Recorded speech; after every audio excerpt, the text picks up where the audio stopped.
չի կարելի մարտի դաշտում վիրավորված մարդկանց լինի, չգիտեմ, սպա, գինի գեներալ, ընդհանուր առմամբ նրանց դերակատարությունը նսեմացնել եւ ասել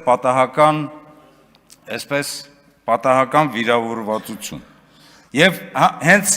իմ խնդիրը կայանում է նրանում, որ պատասխանատվության աստիճանը հավասարաչափ պետք է բաշխված լինի ռազմավարական, ռազմաքաղաքական մակարդակից մինչև մարտավարական մակարդակ, ովքեր որ գործել են բանակում եւ բանակից դուրս։ Այսօր մենք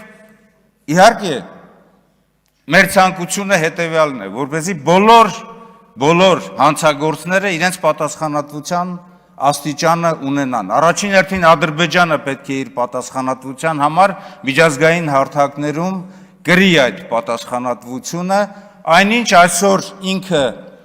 սանձարձակ կերպով կարողանում է եւ Արցախի տարածքում պատմամշակութային արժեքները ոչնչացնել, Արցախի ռազմաքաղաքական ղեկավարության նկատմամբ տարբեր հայտարարություններ անել եւ այն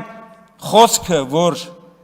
ադրբեջանցիները պետք է հետ վերադառնան, առաջին հերթին Ալիևի խոսքն է, օրու մեջ ինքը տարբեր խոսույթում ինքը ասում է Արևմտյան Ադրբեջան, ինքը նկատի ունի Հայաստանի